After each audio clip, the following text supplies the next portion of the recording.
kita mesti senang dengan kelahiran beliau, karena beliaulah cikal bakal adanya turunan-turunan sampai sekarang.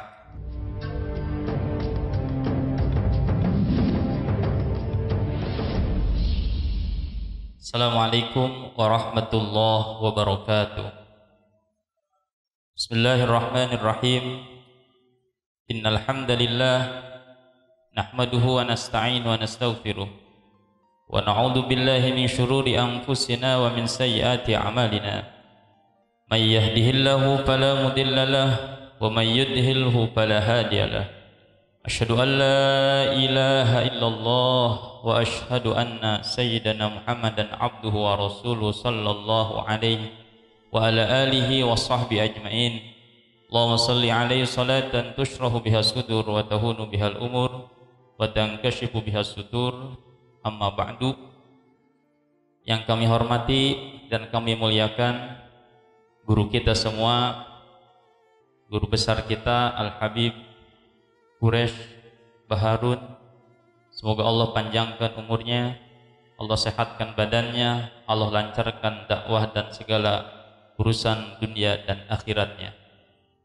Yang kami hormati Habib Anis As-Sakab, semoga beliau juga disehatkan selalu, dipanjangkan umurnya dalam ketaatan kepada Allah Subhanahu wa taala. Semua habaib, asyatid dan murid-murid semua yang dimuliakan Allah Subhanahu wa taala. Sebelumnya saya minta maaf di sini. Di sini bukan mu'idhah hasanah, ya, hanya sebatas menghibur panitia yang tadi kelabakan mencari Habib Anis, tapi ternyata beliau datang dan saya dijebak harus tetap maju. Ya, saya sam'an wa ta'atan, karena menghibur ya saya akan tertawa. Karena dalam sebuah hadis ternyata orang dekat dengan Allah itu tidak selalu kelihatan prihatin.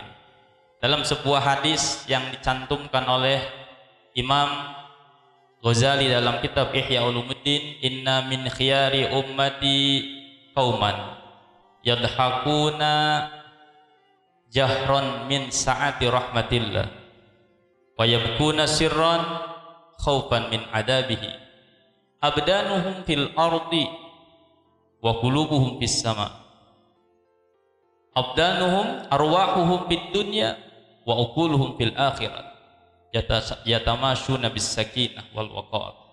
Ada sebagian umatku dan dia umat pilihan di mana mereka selalu senang, ya, mereka selalu tertawa, yadhakuna jahron dalam halayak umum, seakan-akan mereka tidak ada takut. Kenapa? Melihat senyum, terlihat senyum, senang seperti ini. Kita semua dikumpulkan oleh Allah dalam keadaan hati yang senang.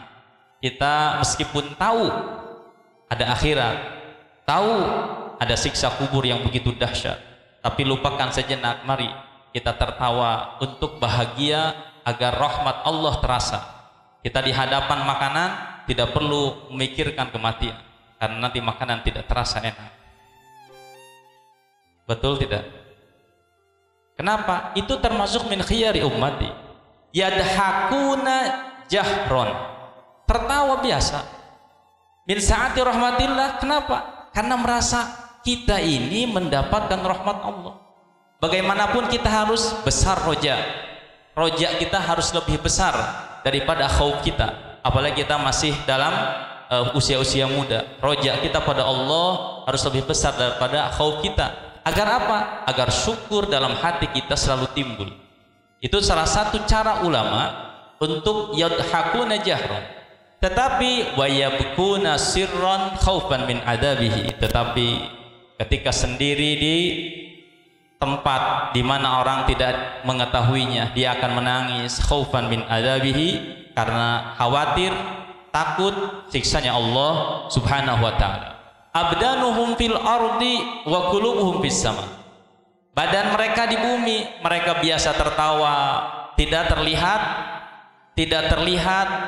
menjauh dari kalangan manusia. Mereka bersama di dalam perkumpulan, mereka tertawa bersama dalam kesatuan, tetapi wa qulubuhum fis sama, tetapi hati mereka berada di langit. Jadi mereka itu termasuk orang yang viral di langit meskipun tidak viral di bumi. Karena ada 4 golongan. Ada 4 golongan. Ada orang yang viral di langit dan di bumi. Ada orang yang viral di langit tidak viral di bumi. Ada orang yang viral di bumi tidak viral di langit, dan ada orang yang tidak viral la wala, la di langit wala di bumi. Siapakah orang yang viral di langit dan viral di bumi? Yaitu mereka kekasih Allah, walinya Allah. Mereka dakwah jahron, ya berpindah-pindah tempat kemana-mana, terkenal di bumi tetapi juga terkenal di langit. Itu misalkan, semoga termasuk guru-guru kita ini terkenal. Habib Anis juga terkenal, semoga viral di bumi, tapi yang pasti viral di Sampora, itu pasti ya, viral di bumi, dan semoga viral juga di langit, dirindukan oleh malaikat. Ada yang viral di bumi tetapi tidak viral di langit. Siapa? Mereka artis-artis. Di bumi viral tetapi mereka membuka aura, tidak takut pada Allah, sehingga tidak ada malaikat yang kenal sedikit pun. Yang ketiga, ada orang yang viral di langit tapi tidak viral di bumi. Siapa? Mereka yang kelihatannya seperti orang-orang rendah, mereka yang gerakan-gerakannya seperti orang hina, tetapi dalam hadis sebutkan lau aqsama 'ala Allah la abarrahum. Jika mereka mengetuk pintu Allah, jika mereka berdoa, maka la abarrahum, akan Allah buka apa yang dia minta. Mereka seperti terlihat madfuuna bil bab, ketika ketok-ketok pintu selalu ditolak, ketika mau mampir selalu ditolak. Kenapa? Karena orang melihat dohir dia tidak berwibawa, tidak berharga. Tetapi kalau dia mengetuk pintu Allah, Allah akan selalu membukanya. Dan yang terakhir adalah orang yang viral di langit, tidak viral di langit dan tidak viral di bumi. Siapa? Mereka ahli ma'asi. Di bumi dia tidak viral, tidak yang mengenal. Di langit pun malaikat tidak ada yang tahu dirinya.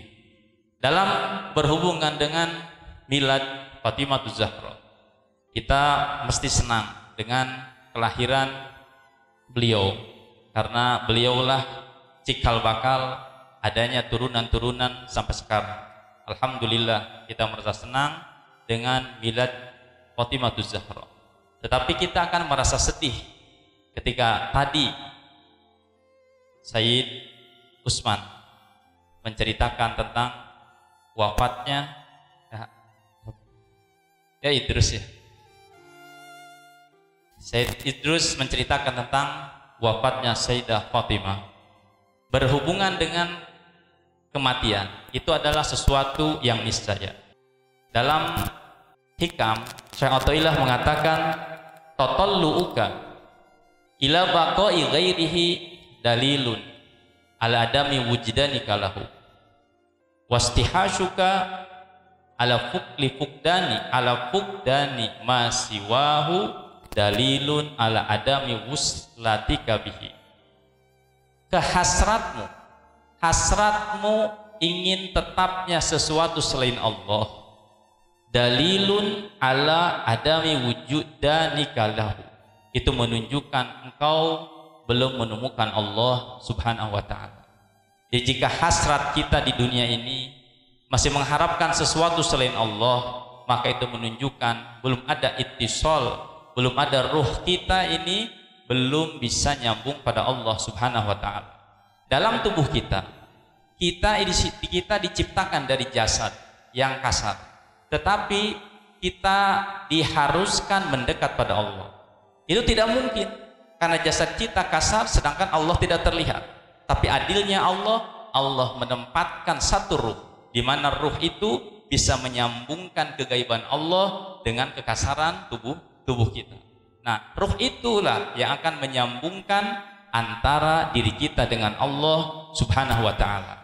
Maka jika seseorang masih mengharapkan kehadiran seseorang atau sesuatu selain Allah, itu menunjukkan bahwa kita belum menemukan Allah Subhanahu wa ta'ala. Bagaimana tidak? Jika kita sudah menemukan seorang istri yang sangat cantik, kemudian kok kita masih ingin istri yang lain? Siapa ini? Itu menunjukkan bahwa kita belum menemukan kecantikan yang sejati dalam istri kita. Kenapa? Kalau kita sudah merasakan bahwa istri kita yang paling cantik, maka kita tidak akan tergoda dan terpesona dengan wanita lain. Begitu pula ketika Allah sudah hadir dalam diri kita, maka kita tidak akan merasa sedih dengan hilangnya sesuatu selain Allah Subhanahu wa taala. Ini yang terjadi ketika wafatnya Nabi kita Muhammad sallallahu alaihi wasallam. Bagaimana sahabat Umar begitu belum menerima pada waktu itu. Bahkan beliau mengancam untuk memenggal siapapun yang mengatakan bahwa Nabi Muhammad sudah wafat. Kenapa? Saking cintanya pada Nabi, tetapi beliau lupa bahwa Nabi bagaimanapun mulianya dan agungnya, beliau adalah manusia yang akan menghampiri kematiannya. Namun karena kecintaannya beliau lupa, sehingga pada waktu itu sahabat Abu Bakar yang mengingatkan bahwa bagaimanapun Nabi Muhammad wa ma Muhammadun illa Rasul, bahwa Nabi Muhammad itu hanya Rasul, hanya manusia yang akan wafat. Sehingga pada waktu itu baru beliau sadar bahwa Nabi memang sudah selesai. Bagaimana untuk menambal kecintaan kita agar kita tidak terlalu terlena dengan kematian orang yang dicintai? Sebagaimana Sayyidah Aisyah pernah bertemu ketika dalam peperangan seorang wanita yang nangis begitu begitu keras. Beliau mengatakan, kenapa engkau nangis? Karena keluargaku wafat. Karena keluargaku wafat dalam peperangan. Kata Sayyidah Aisyah, lebih sedih mana antara engkau ditinggal keluargamu dan aku ditinggal oleh Rasul sallallahu alaihi wasallam. Namun aku mampu untuk bertahan. Kenapa? Karena ada kecintaan Allah di dalam hatinya. Allah yang akan selalu ada. Jika cinta kita pada Allah melebihi segalanya, maka insya Allah kita hidup akan tenang, kita hidup akan damai, kita hidup tidak akan sedih dengan segala perkara. Diteruskan oleh Syekh Athaillah mengatakan, washtihashuka lifukdani ma siwahu dalilun al adami uslitika bihi. Kegelisahanmu ketika menemukan, kegelisahanmu ketika kehilangan sesuatu, itu menunjukkan bahwa engkau belum nyambung Allah Subhanahu wa taala.